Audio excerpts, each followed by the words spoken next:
name is Ken Wong, and I'm the creative director and founder of a little development studio called Mountains. Our debut game, Florence, came out on Valentine's Day last year. I was the game's designer, and I also worked on a lot of the art and story.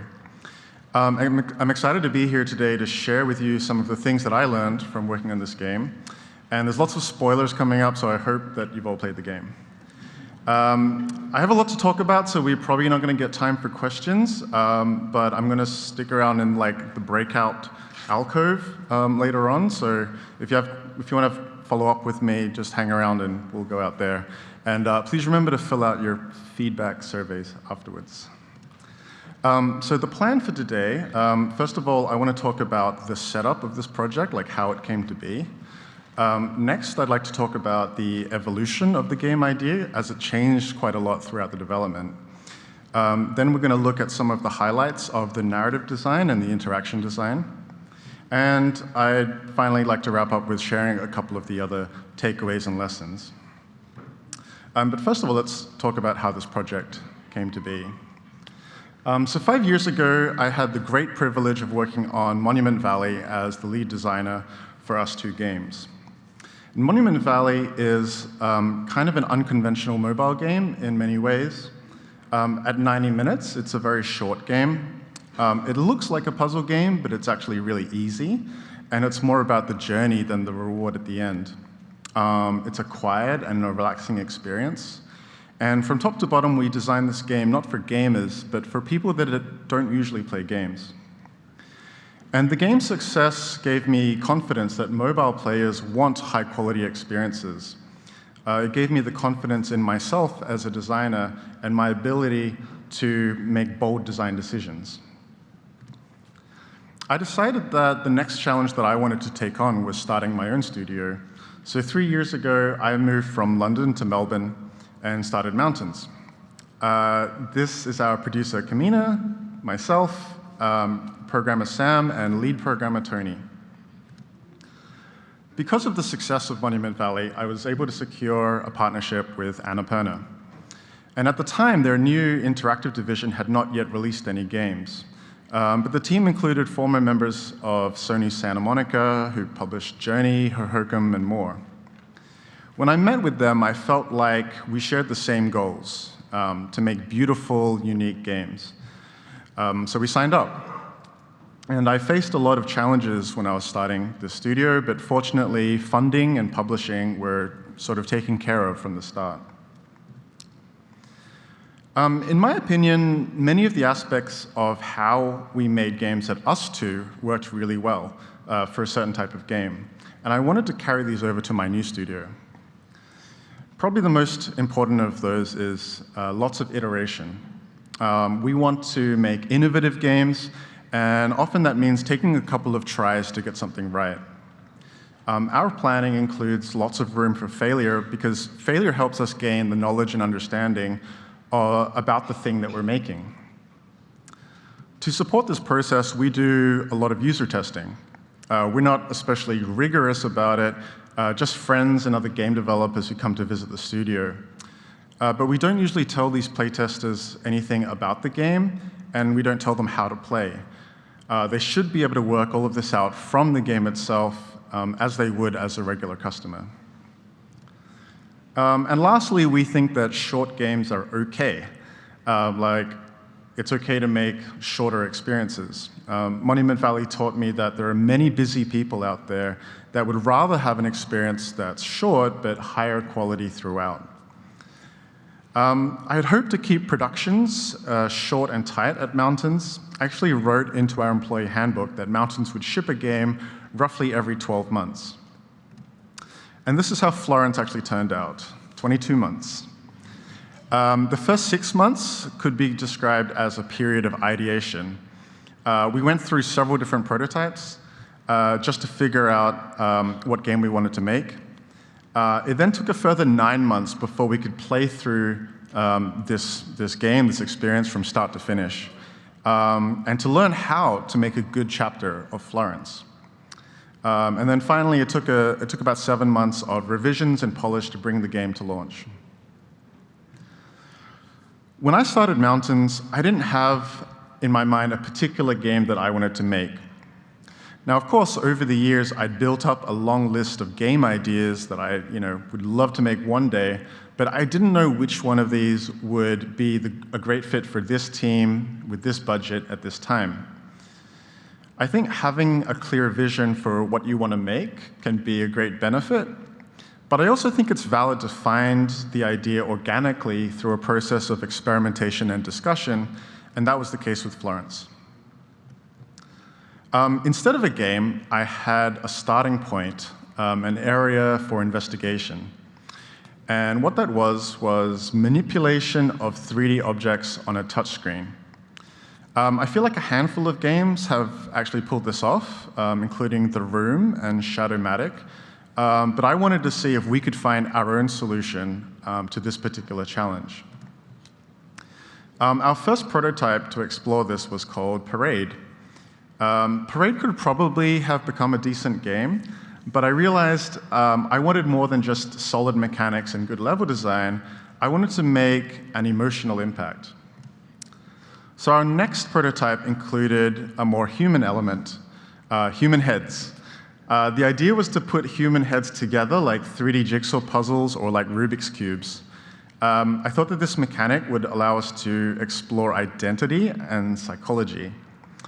I thought it was pretty cool, but once you put one human head together, doing more heads just kind of felt like more of the same. I still thought that the idea of 3D jigsaw puzzles had potential, so I came up with a list of 5 things that we could use 3D puzzles for. And what the team really honed in on was a game about a relationship between 2 people. If I were to write out what the concept of the game was at this point, it would be the story of a relationship told through 3D jigsaw puzzles. We would reuse the structure of Monument Valley, a linear series of chapters. And each chapter would be a variation on a 3D jigsaw puzzle as a metaphor for the high and low moments in a relationship. It had taken us 6 months just to reach this point. And throughout this process, Annapurna seemed to be patient. Thanks, Hector. They know that you need to break a lot of eggs in order to make a hit indie omelet. But the next 9 months were a real uphill battle. I slowly realized that my initial exploration direction of 3D manipulation was just not going to work out. It turns out it's really awkward to manipulate 3D objects on a touchscreen, and the third dimension actually wasn't adding anything to the storytelling. So we switched to 2D puzzles. They were clearer and more straightforward, but our concept of the game was becoming simpler and simpler. And I was wondering, is this what Annapurna had signed up for? We also really struggled with how to make a good chapter of Florence. It felt like for every 4 ideas we had, 3 wouldn't work. We'd spend 2 or 3 weeks creating like a chapter prototype, only to find out that the emotion or the story just didn't come across. Sometimes we would have to throw away all of that code and all of that art and start again with a different approach. As the game designer and the founder of this young studio, it was really disheartening work. Everyone around me was really supportive, but I couldn't help but feel like my team and my publisher, they were trusting in me, and I was leading them down the path to disaster. But gradually, we found mechanics that did work.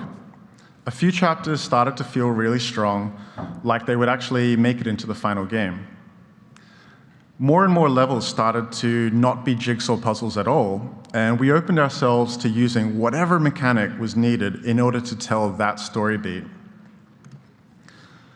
We also let go of the idea of each chapter just being one mechanic.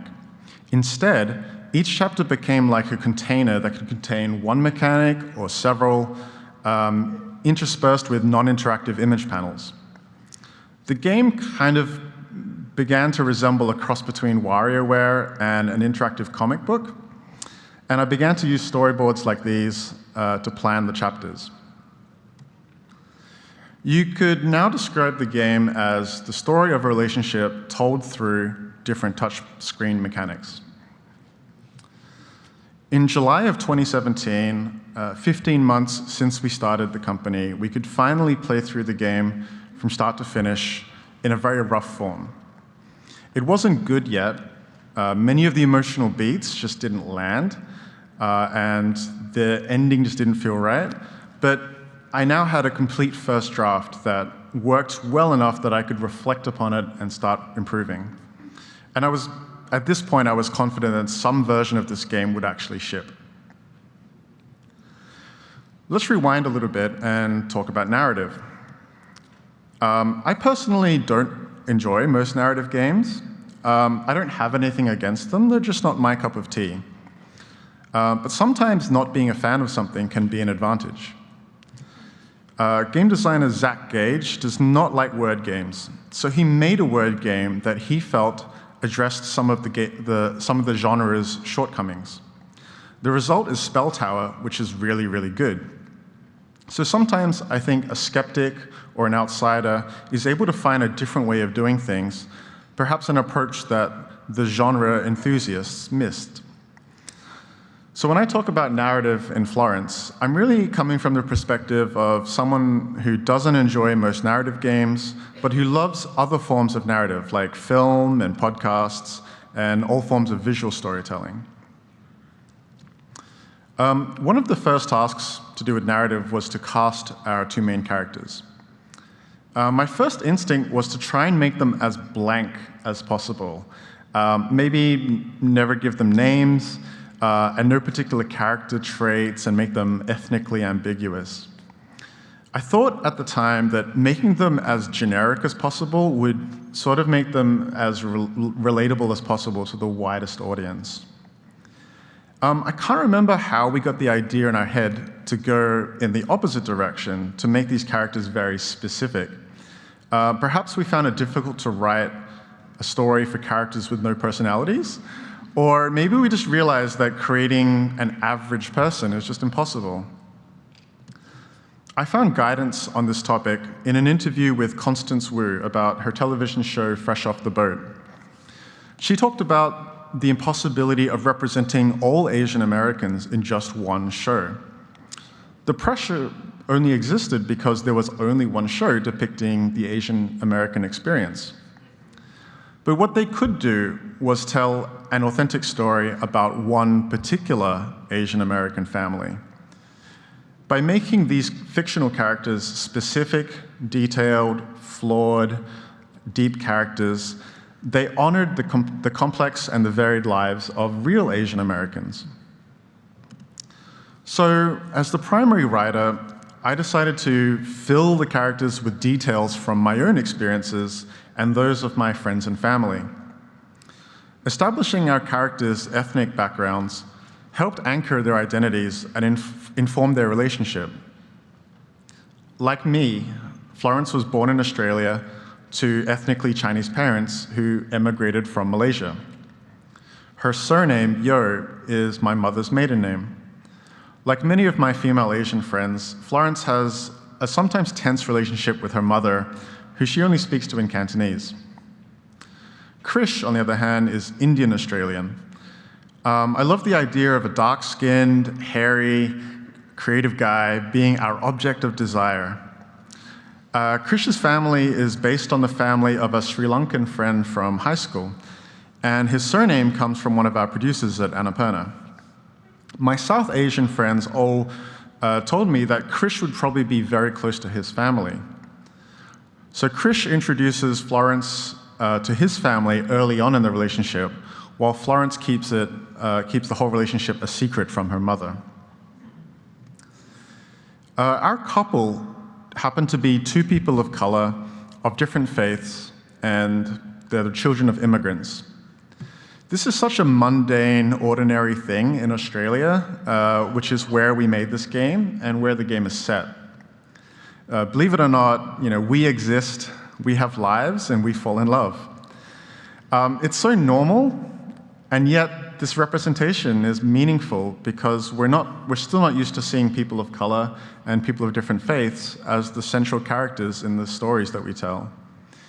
We received so many tweets and emails from people who played Florence, who felt themselves represented in a video game for the first time. Before I was a game designer, I was an artist, illustrator, and art director. Telling stories with pictures is my native language. That background really shaped how I designed games, and you can see that influence on Monument Valley and also in Florence. Both games use almost no words, but make heavy use of visual composition, color, and music. It took us a long time to find the Florence art style. Here's a couple of experiments that happened along the way. In the one on the left, I'm definitely trying too hard to come up with a really unique art style for this game. The other two are a bit more subtle, but I still don't think they quite set the right tone for the story. I'm actually not very good at drawing the same thing over and over again, but especially characters. I've never drawn a comic longer than a single page, so it wasn't immediately obvious to me that we should borrow from the language of comic books. But once we went down that direction, it totally made sense. I took visual cues from slice-of-life graphic novels and zines. These would often feature incredibly personal narratives and would often be printed with limited colors. The resulting art style is simple and ordinary, and it's kind of rough around the edges, but it brings a sense of vulnerability and authenticity. These two mock-up posters were some of the first images that I drew in what became the final art style. When I drew the poster on the right, I was like, that's it. That's the hero image of the game. No other game looks like that, and I would love to see that as the banner on the App Store one day. Another consideration with the art style was that many people would be playing this game on their phones. A traditional comic page with like 5 or 6 panels on one page, that would feel quite cluttered in this context and on this size of screen. So our comic strip sequences are almost all single width panels. They scroll up and down, more like a website or like a social media feed than a comic book. And this lets people focus on one image at a time. Music, of course, plays a huge part in the story. And we were very fortunate to have Kevin Penkin on as our composer. I could spend this whole talk on all the amazing things that his score does, but it's probably best that Kevin give that talk another time. Today I just want to touch on one aspect of the music, and that's that we realized that the two main instruments could act as the voices for the characters. We knew quite early on that Krish would play an instrument, which ended up being a cello. One of Kevin's first assignments was to write Krish's theme, which is the music that you hear when Florence comes across him in the street. You only hear the cello when Krish is around or when Florence is thinking of Krish. Florence also has a theme, which actually comes from Kevin's audition track for this project. It's played on piano, so the piano often serves as the voice for Florence.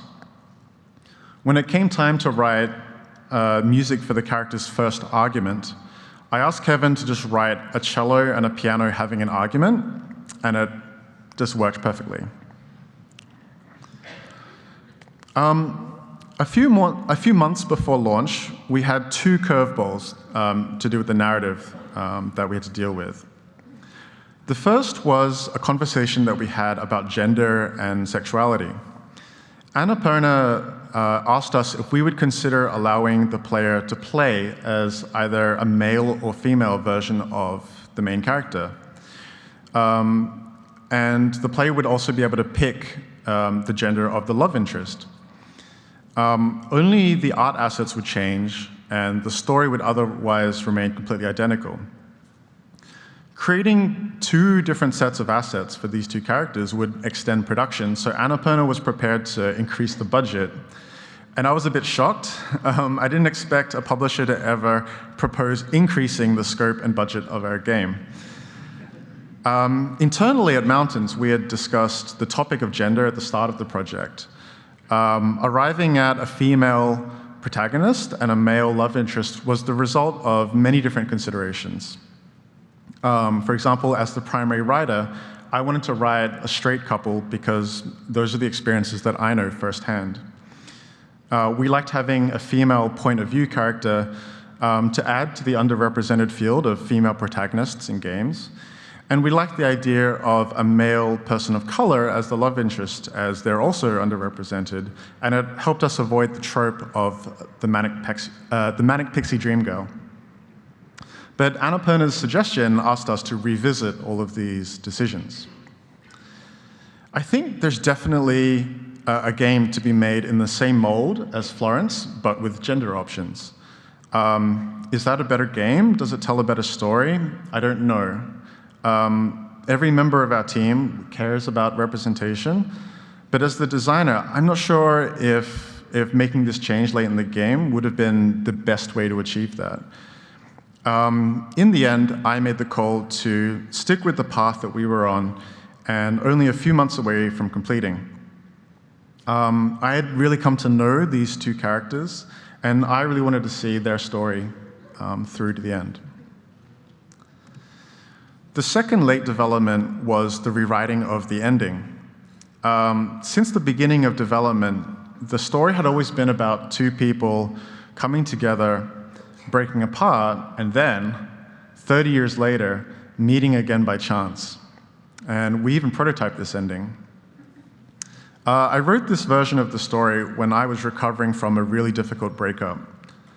But over the ensuing year of development, I'd gotten to know Florence really well. She felt like a real person to me. And I really wanted the best for her. Slowly, I understood what all of my teammates and collaborators had been pushing for this whole time. Florence's story shouldn't end with a chance reunion with Krish, and it shouldn't end with her meeting someone else, someone new either. All this time, I had told Florence to let go, but then I always ended up leading her back to Krish.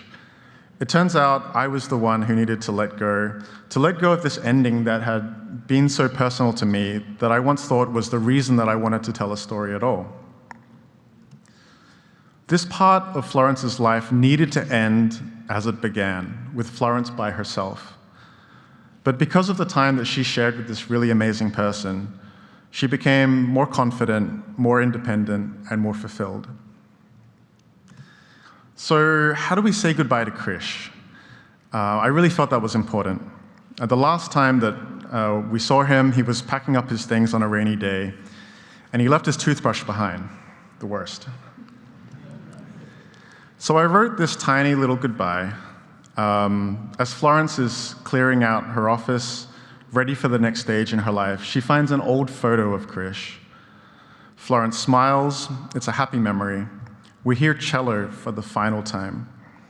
She puts the photo in the box with the rest of her images, the rest of her things from her past, and we close the lid. So let's move on to the final way in which Florence tells a story, interaction design. In general, I think there are some ideas of what a video game is that could be summarized as traditionalist. I think a traditionalist might say that game mechanics should all be about challenge and skill, that games should be about choice and agency, and that games should last a few hours long. That doesn't come from any particular manifesto or anything, that's just my impression. But I think that a lot of what being a creative and an artist and a game designer is about is questioning assumptions and searching for new perspectives. Some of the insights that informed Florence are that game mechanics can be instead used to evoke a feeling or an idea, that we can use whatever game mechanic we need in order to tell the story, and that games can be whatever length they need to be. Many of the games that have helped me question what a game is and what effect game mechanics have on us include Passage, Papers, Please, Gone Home, and Everything. On this project, I was particularly inspired by the vignette games of Jenny Jiaoxia and Nina Freeman. Janie's game, Consume Me, is coming out soon. And remember, if you think it looks a bit like Florence, it was her work that inspired ours and not the other way around. So let's take a look at how some of the mechanics of Florence work. None of the mechanics are what you would call deep from a systemic point of view, but that's not the point. In vignette games, mechanics are often about evoking a feeling or an idea, or perhaps bringing up similar memories that the player has, and thereby creating an empathetic connection with the character. A great example is the toothbrush interaction. It's such a simple action, but it says so many things at once. The interaction's not difficult at all, but it's repetitive enough to suggest monotonous work.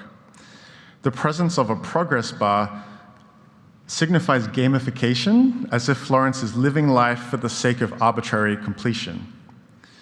The fact that of all the moments in Florence's day, we're featuring her brushing her teeth says something about how exciting her life is at this point.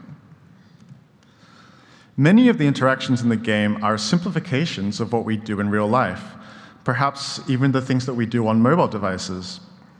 So the game is using the player's familiarity with mobile interfaces to tell a story, while also creating a connection between the player and Florence.